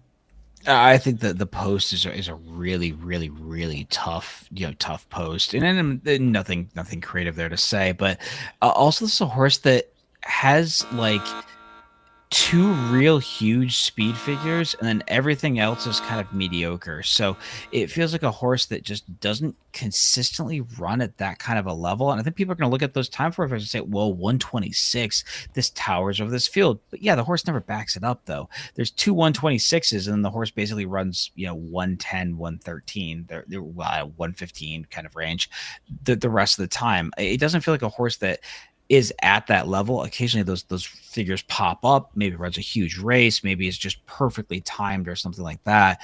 Can Tricari win? I guess with a perfect trip, but man, at 5-2, that's just not that's the wrong price. This horse is kind of, for me to be really interesting, needs to be more 6, 7, 8-1 kind of range. It just feels like the wrong price. The horse needs to have the perfect trip and the perfect setup. And can he win? Sure. I don't dislike the horse, but it's just not a horse that I really fall in love with getting behind in any sort of structure. Tricari strikes me as very good as a 3-year-old and in 3-year-old races, but once it gets into the big leagues, I just think is a little step short. Obviously won the Secretariat, won the Belmont Derby, right? Those are both 3-year-old restricted races, right? And since going against older in the City of Hope Mile, Maker's Mark Mile, I just think hasn't run all that well. I mean, granted, he ran third to Carl Spackler and Integration, right? Who are two of the top U.S. milers that we have right now. I can't believe I'm saying that about Integration, but right. So I get it, but I don't know. I think that's too short of a price to take on a horse that I'm not sure has been able to match up against older yet. I don't know what you guys what do you think, Caleb? What were your kind of thoughts on it? Yeah, I'm not as against him as you guys are, which is surprising because he's a favorite. But if he was drawn in the 4, 5, 6, 8 post, I mean, he would be a pretty comfortable A for me, honestly.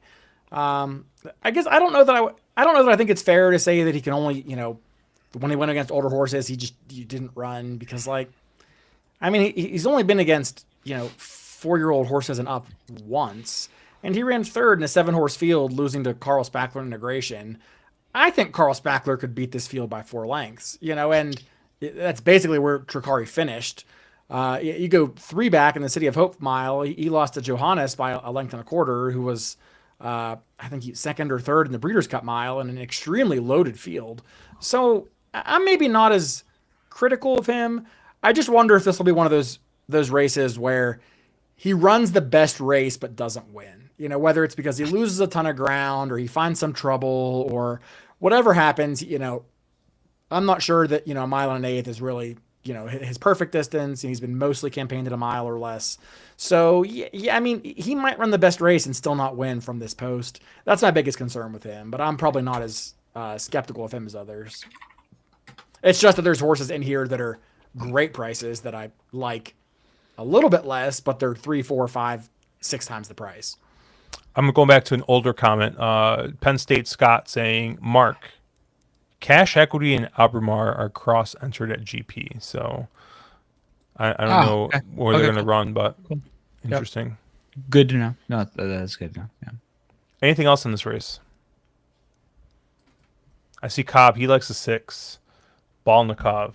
Yeah. Which we didn't talk about either. Mark mentioned him, and I agree with mentioned him Mark. really briefly. Yeah. I think the horse is a use, but handled the course, handles soft turf. Yeah. Yeah. I mean, the last race a bit troublesome. Really ran poorly in that Elkhorn. Got to figure out what happened there, but horse certainly fits the race. If your take is that Pimlico is going to be soft again or softer going, the weather forecast doesn't really support that. But I think if that's your take, could get a very similar trip to last year. So What about the second place winner last year? Caleb's ideal weekend, crabs and beer. second place winner. Second I don't place, think finisher. Okay. But no, you know what's kind of funny is I looked at Balnikov, and I thought this was just too sharp for him. I thought that he's run better going longer, but then I realized he actually won this race last year going a mile and eighth. So maybe my initial thought is a little is maybe not correct, but that was kind of a weirdly run race, wasn't it? I mean, they went 52 to the half, right, on the soft ground. So Yep. I don't know. I still think that Balnikov wants to go longer.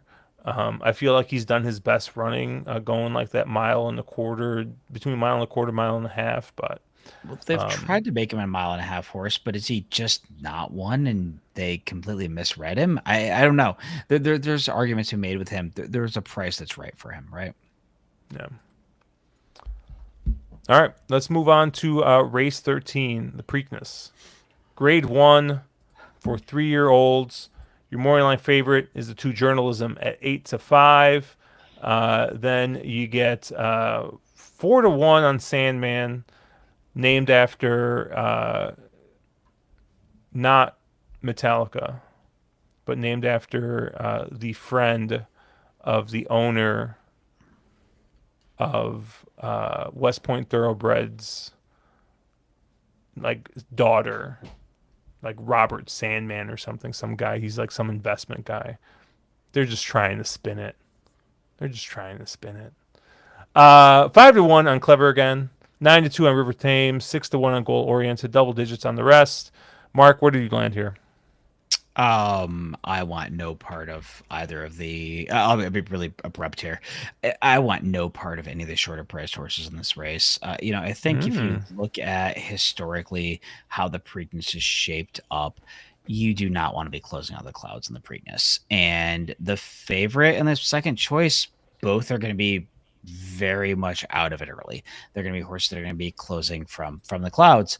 If you watch the races today, you did not want to be outside of that first flight, and both those horses are going to be very much outside that first flight. Now, maybe the track dries, tightens up a little bit, is a little bit more fair, quote unquote. But I think that Journalism and Sandman are both turning back on short rest. They're horses that I've always thought were fine, like that they're okay. I don't dislike them or anything, but I think there's going to be a lot of value in going other directions. And so I think the 2 horses that I'm most keen on are the 6 River Thames and the 8 Clever Again. I realize Clever Again is apparently every wise guy's horse, which somehow I stumble on that. Clearly not being a wise guy. I'm just idiot who talks about horses, but I think Clever Again very much trending in the right way. This is the horse that has a lot of tactical speed, can be forwardly placed. Came out of that hot springs at Oaklawn. I think we've kind of dunked all over Oaklawn races, but I thought the hot springs was fine, and it beat Gaming in that race. I think that race is fine and has a pedigree that this distance should be fine. And then if you look at the 6 River Thames, who's probably my top choice in here, I realize Todd has had a million shots at winning the Preakness and he's never gotten it done. I think this is one of his better shots in winning that race. This is a horse that has shown as he's stretched out, he's been fine. He's no monster, but I don't really think there's any monsters sort of in this field. And it seems like River Thames is sort of trending in the right direction, getting a little better. He ran on the bluegrass at a mile and an eighth. Doesn't need to step forward much off that race where he got beat by Burnham Square to be a major player in here. Part of that sort of forwardly placed complexion in this race, who I really think the runner comes out of that sort of first flight. So those are the 2 that I'm most interested in. I really think the race goes through the River Thames or Clever Again. I hope that I get the morning line on either one of them, and I can kind of toss the 2 shorter priced horses that are going to take a lot of money on name recognition in this race. Caleb. I can be brief. Journalism wins by as many as he wants, and nobody else matters. Wow. I agree with Caleb. I think journalism wins this race for fun. The only way he doesn't win this race for fun is if the one goal oriented goes wire to wire and wins this race, similar to what was the horse that did this like 3 years ago? National Treasure, right? That's really the only way I see journalism not winning is if goal oriented is being able to go. I saw a lot of negative chatter about journalism and like, we knew he was an RAT, like, dude, he ran a really, really good race, right? Like, it just happens that Sovereignty ran a better race, right? It happens. The figure came back good. He ran second there. Yeah, I think he's just much, much, much better than anything else in this field. And like I said, the only way I kind of see this going a different way is if, old Bob Baffert's able to steal this thing on the front end from the rail. I saw David Barista asking, is it a ridiculous idea if I'm sort of wanting to use the Baffert? I don't think so. I'm not using him as an A. I'm using him as a B. But I think this is journalism's race to lose. I like him here even more than I liked him in the Derby. But yeah, I don't know. I don't see what you're putting down. I think I've seen enough of River Thames, and I thought Clever Again was a little interesting. Mark, I'll agree with you there, but I just think that he's out in the 8-post, goal oriented on the rail. I think he's gonna get the jump. And I just think that Clever Again's going to get bet down. I hear every single person on Twitter talking about this horse. Like, yeah, I think he's going to be their second choice. But really, I think Baffert's second choice. I don't know. So? He's got to be fourth choice, right? And Sandman's got to be second or third choice. But I think it's going to be 3-5, 3-1, 7-2, 4-1. I don't think it's going to be a big difference between 2 through 4.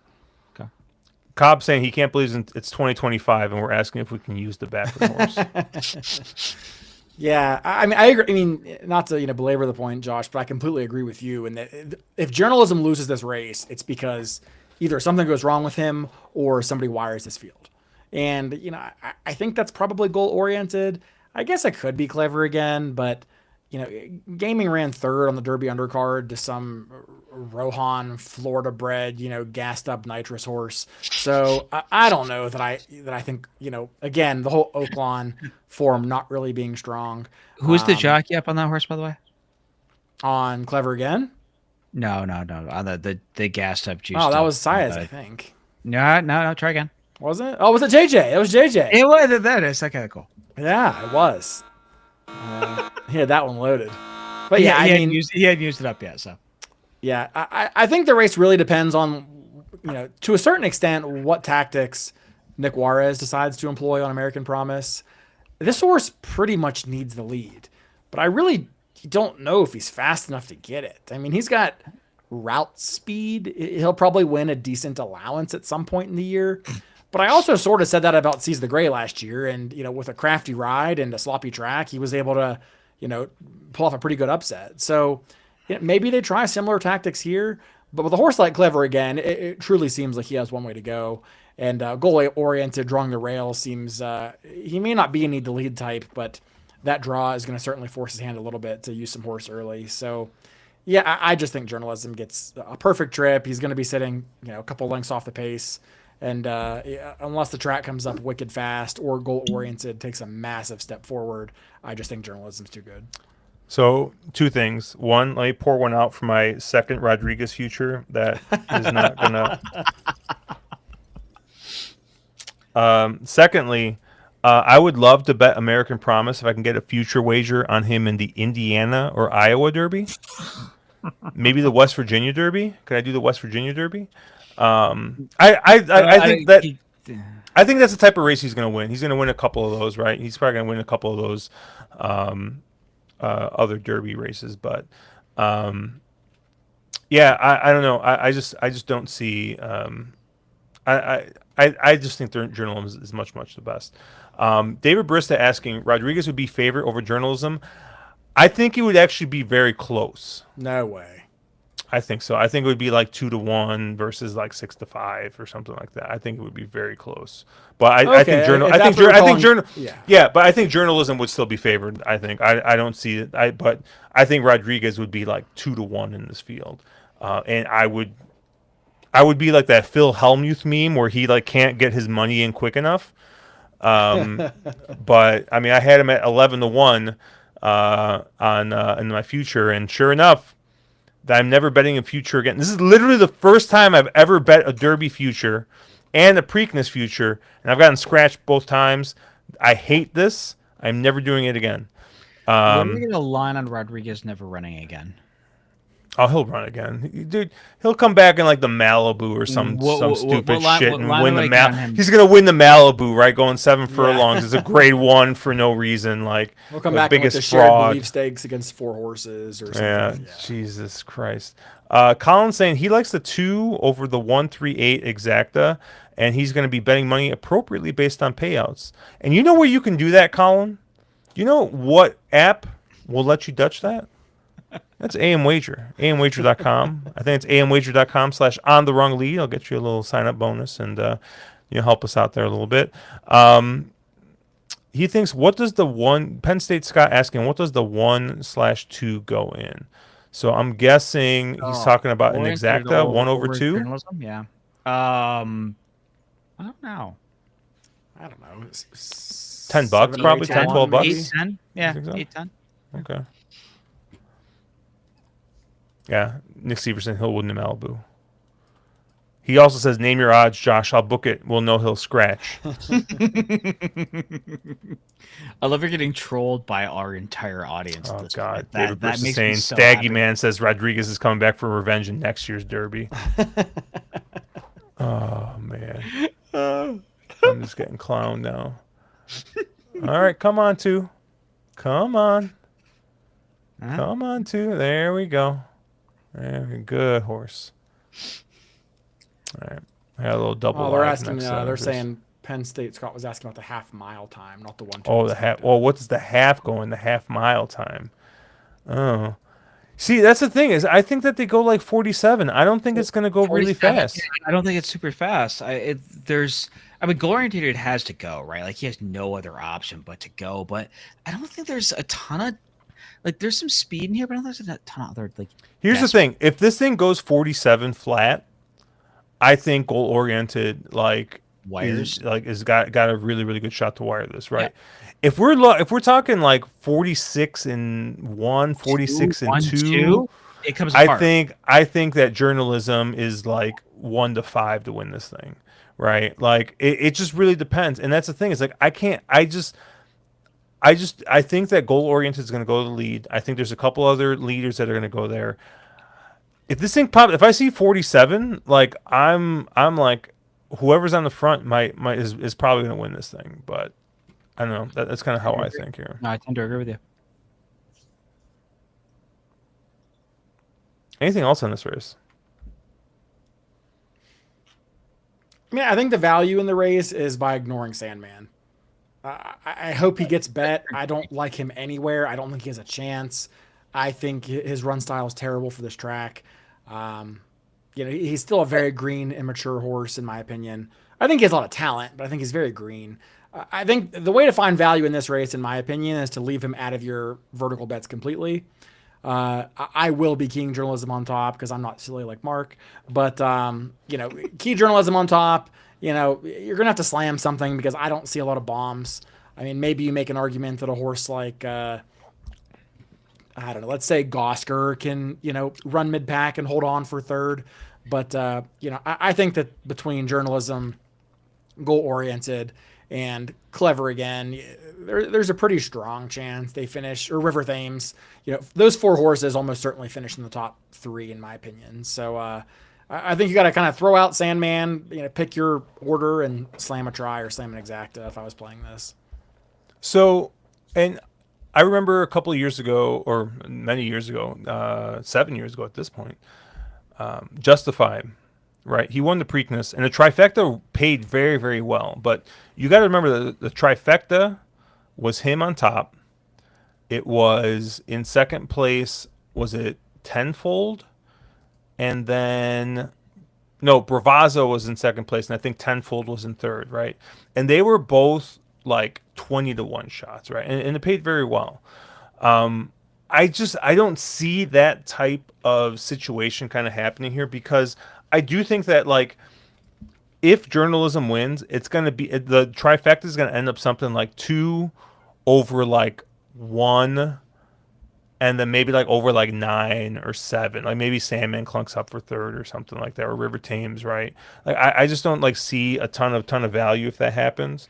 So I think really the only way, if you do like journalism, to get any kind of value out of this is going to be, I think, horizontally. I don't think there's going to be a ton of value in this race vertically.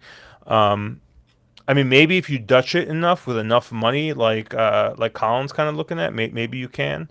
But Nick Sievers keeps on saying pay Billy. I didn't even know he was in this race. But yeah, he thinks that pay Billy blows up. Maybe. But I really think if you're gonna get money out of an exactor or trifecta in this race, it's gonna have to be with 220-1 or 220-1s in like second and third, and it's gonna be tough, I think, to get that in here. But to your point, Caleb, I think I've used this alert like 4 or 5 times already, but Sandman is definitely a takeout reducer. You know who Sandman's comparable is? Like if I had to compare him to a horse. Tax? Red Route 1. Oh, okay. Sandman's Red Route 1, right? Okay. Right. He's gonna win. He's gonna win grade 2s and grade 3s, right? Where the race completely falls apart and he's able to win, right? But if you look at his best races, right, the Southwest, right, they went 24. They went that second fraction pretty quick. Brisnet had it as a code as a fast pace. The Arkansas Derby, right? That was with was that Cornucopian? Like just went like super crazy on the front end. Yeah. Right. That thing completely fell apart, and that was the race he won. Right. Ooh, but Nick Sievers dropping the real truth here. Tapit Trice. Ooh. I was gonna say Tacitus, but yeah, I think we're all on the same page. Yeah. David Brisk, he's gonna be huge against bums. I mean, I thought Red Route 1 is in a race, I think, this weekend, and I kind of like him. So I was trying to be nice, right? I don't think Red Route 1 really has that much ability. He just wins races that he's got like the, oh my God, he's like grade 1 winner combatant in my mind. But I think Sandman has ability. I just think he's goofy and finds trouble all the time. Gotcha. I can't run straight. Yeah. Anything else on this race? I don't think so. All right, man. Well, I think that's going to do it for us. Yeah, Mark, what do you got going on this weekend? You going to be jumping in tournaments? You going to be skiing? What are you doing? Not skiing because that ended. I'm going to be trying to get into there's a Preakness challenge or whatever they're calling it, $1,500 live money tournament. So I just barely missed qualifying today. So I'm going to try to qualify tomorrow and hopefully get into that. And if I don't qualify, I will probably buy in to have a live money tournament going and turn a couple of these sequences. There's a fair bit of low takeout pick 5s here. I think they're worth taking a shot at. I don't think any of them pays crazy, but low takeout things that I think I can figure and target and be aggressive towards. I'll probably take some shots there. But a little lighter, and then I'm traveling for the next couple of weeks. So we'll see how that all goes. Caleb, DJing this weekend, or you got friends in town again? Oh, I got a DJing weekend locked and loaded. Ooh. Yeah, I've been entertaining company for basically the past month. So I'm excited to kick back, watch some, get the horns going, get them all, get all the whole soundboard going for me. We haven't used that one yet. That's a nice touch. Ooh, we haven't. There's no public photos lately either. But yeah, no, I'm excited. I'll be around all weekend. Minimal plans between now and Sunday, so I'll be. I might jump in some of the feeder tournaments Mark talked about. I might bet some Pimlico, Aqueduct, Santa Anita. I'll be all over. And then hopefully not this.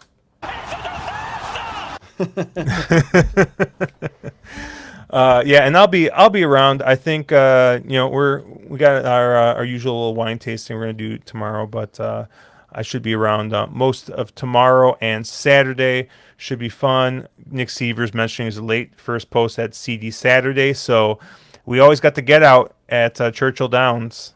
So we always got that, but I've never you know, once gotten out at Churchill Downs.